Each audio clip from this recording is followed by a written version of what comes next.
पुष्पांजलि मेंसवेयर का एक और प्रतिष्ठान दूल्हा हाउस कंप्लीट और परफेक्ट वेडिंग कलेक्शन की हो गई है ग्रैंड ओपनिंग।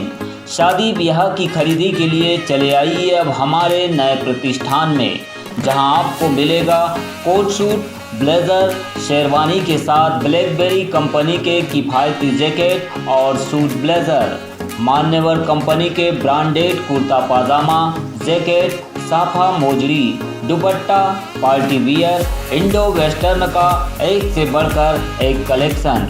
हमारा पता है दादाबाड़ी स्कूल के पीछे इतवारी बाजार के पास बालाघाट। संपर्क करें 9425138551।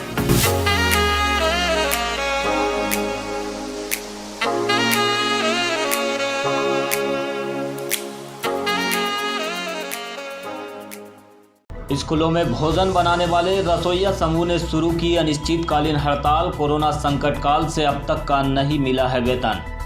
जिला स्तरीय लेदर बॉल टूर्नामेंट का हुआ समारोह पूर्वक समापन। खिताबी मुकाबले में एनसीसी की परसवाड़ा पर हुई रोमांचक जीत। डोंगरगांव गुप्तेश्वर धाम में भारत विकास परिषद की हुई बैठक। भारत विकास परिषद की नई शाखा के गठन और पर्यटन विकास को लेकर हुई चर्चा। सहकारी कर्मचारी महासंघ की अनिश्चितकालीन हड़ताल को कांग्रेस, सेवादल और किसान कांग्रेस ने दिया समर्थन।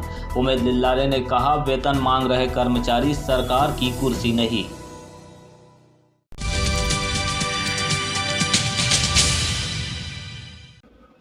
ये स्वसहायता समूह की रसोइया है जो स्कूलों में बच्चों के लिए भोजन बनाती है, लेकिन आज ये रसोइया बालाघाट के जिला पंचायत कार्यालय के सामने टेंट लगाकर आंदोलन कर रही है।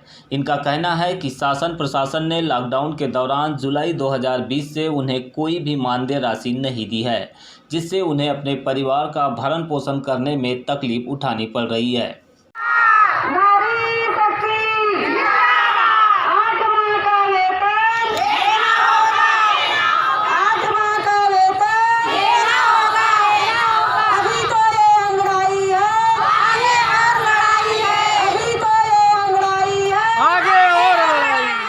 हड़ताल को लेकर बालाघाट पहुंची रसोइयों ने 12 जनवरी को संघ के माध्यम से कलेक्टर कार्यालय में मेमोरेंडम भी पेश किया था। इस मेमोरेंडम में रसोइयों ने मुख्यमंत्री और ग्रामीण पंचायत मंत्री से मानदेय जारी करवाने के लिए निवेदन किया था।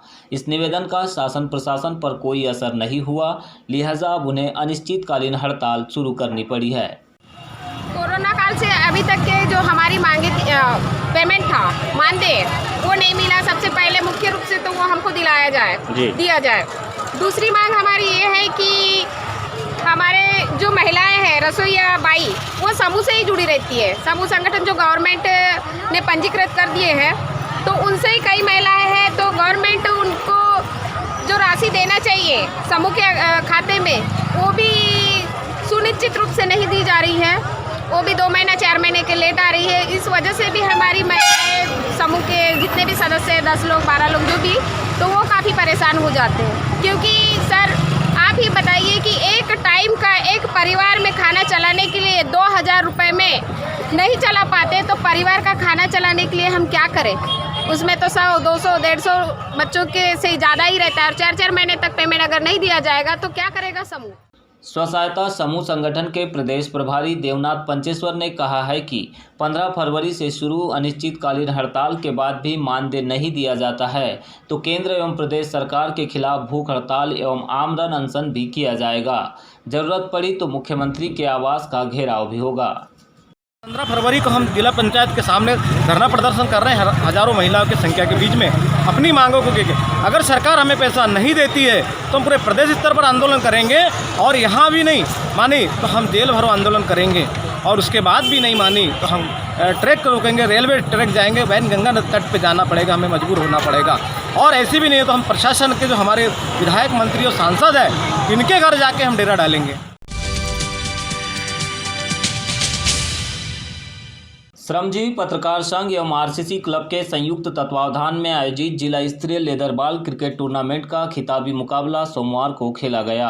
अंतिम गेंद तक खेले गए इस रोमांचक मुकाबले में एनसीसी क्लब ने परसवाड़ा पीसीए को पराजित कर दिया। परसवाड़ा ने पहले बल्लेबाजी करते हुए निर्धारित 20 ओवर में 10 विकेट के नुकसान पर 121 रन बनाए। जवाब में एनसीसी बालाघाट ने 8 विकेट के नुकसान पर अंतिम ओवर की आखिरी गेंद पर मैच जीत लिया। खिताबी मुकाबले में मुख्य अतिथि के तौर पर मधुकर हरपाल, श्रमजीवी पत्रकार संघ के अध्यक्ष इंद्रजीत भोज, आशुतोष सोनेकर, एनसीसी क्लब के संचालक शशि वर्मा सहित अन्य लोग मौजूद रहे। इस मौके पर अतिथियों ने अपने संबोधन में दोनों ही टीमों के खिलाड़ियों की प्रशंसा करते हुए उन्हें शील्ड और नगद इनाम से पुरस्कृत किया। आज क्रिकेट की जीत हुई है और जितना अच्छा क्रिकेट आज मैंने देखा, इसके पहले इतना रोमांचक मैच मैंने कभी देखा नहीं था। तो बताना चाहूँगा एनसीसी बहुत अच्छी टीम है। उसके हर एक पहलू पर, चाहे वो क्षेत्ररक्षण हो या फिर बैटिंग हो या फिर बॉलिंग हो, सभी क्षेत्रों में वो अतुल्य प्रदर्शन करते रहे। और मुझे कहने पे गर्व होता है कि मैं भी एनसीसी का ही एक खिलाड़ी रहा हूँ और मेरे प्रशिक्षक बिंदु वर्मा जी रहे। आज से हालांकि मैंने 30 साल की उम्र क्रिकेट खेलना चालू किया था, उसके पहले बास्केटबॉल खिलाड़ी था। जब से 57 में क्रिकेट चालू हुआ तो मैं एनसीसी को ज्वाइन किया था और वहाँ पर अनुशासन देखने मिलता है और उसी का परिणाम कि आज एनसीसी की अच्छी टीम यहाँ पर खड़ी हुई है। एक बार पुनः बताइए एनसीसी को। लेकिन परसवाड़ा टीम भी किसी भी क्षेत्र में कम नहीं थी। हालांकि दोनों ही टीमों का जब मैंने आकलन किया तो ये आकलन मुझे समझ में आया कि दोनों ही टीमों का जो मुख्य शस्त्र था वो गेंदबाजी थी। लेकिन देखने में आया कि परसवाड़ा की टीम क्षेत्ररक्षण में थोड़ा पीछे रह गई। इस वजह से उन्होंने अपने हाथ का वो मैच फिसला दिया। लेकिन दोनों ही टीमें बराबरी की थी, बहुत अच्छा खेली, एक अच्छा क्रिकेट देखने को मिला। एक बार पुनः आप दोनों टीमों का मैं अपनी ओर से हार्दिक स्वागत करता हूँ, बधाइयाँ देता हूँ दोनों टीमों को। आपका भविष्य उज्जवल हो और आगे चलकर आप और अच्छा नियमित, संयमित और अनुशासित क्रिकेट खेलें। फाइनल मैच में पीयूष नेवारे ने 5 विकेट प्राप्त किए और 27 रनों की साहसिक पारी भी खेली, जिन्हें मैन ऑफ द मैच चुना गया। इसी तरह प्रणय लिल्लारे को लगातार 3 मैचों में गेंद और बल्ले से शानदार प्रदर्शन के चलते मैन ऑफ द सीरीज से सम्मानित किया गया। उनके अलावा संदीप भिमटे को आरसीए के सर्वश्रेष्ठ बल्लेबाज के तौर पर पुरस्कृत किया गया, जिन्होंने इस टूर्नामेंट में 166 रन बनाए हैं।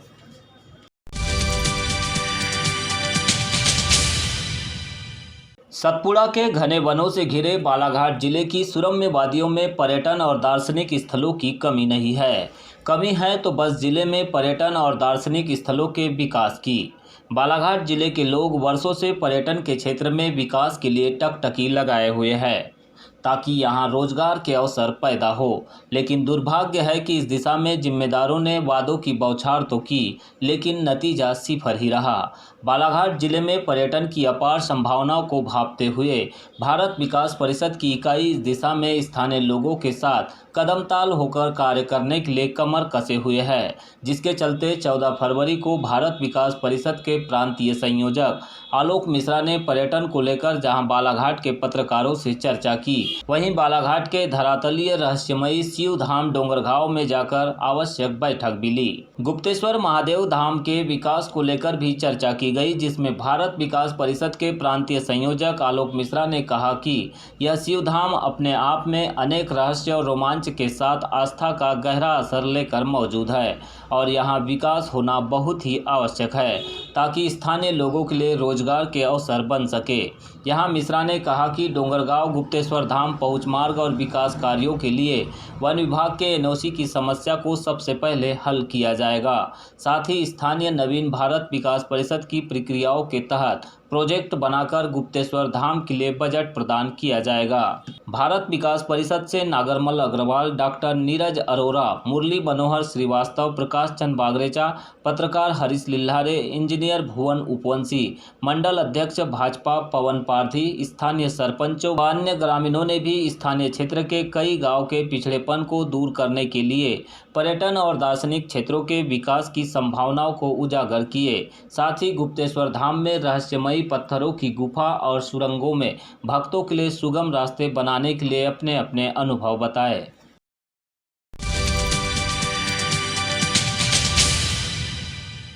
मध्य प्रदेश सहकारी कर्मचारी महासंघ के बैनर तले विगत 4 फरवरी से जारी अनिश्चितकालीन हड़ताल में सोमवार को किसान कांग्रेस और कांग्रेस सेवा दल के पदाधिकारियों ने उमेद लिल्हारे, सौरभ लोधी और सुखदेव मुनि कुतराहे ने समर्थन दिया।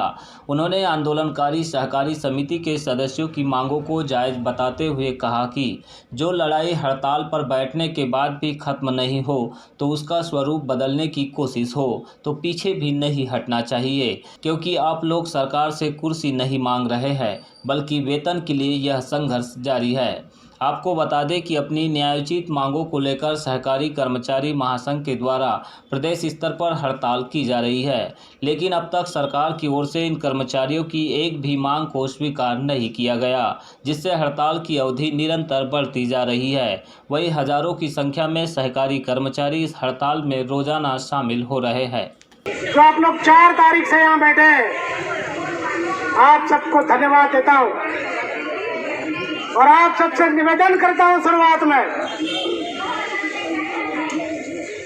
कि जो लड़ाई बैठने के बाद भी बैठ कर देख लिया है हमने 4 तारीख से बैठे 10 दिन हो गए,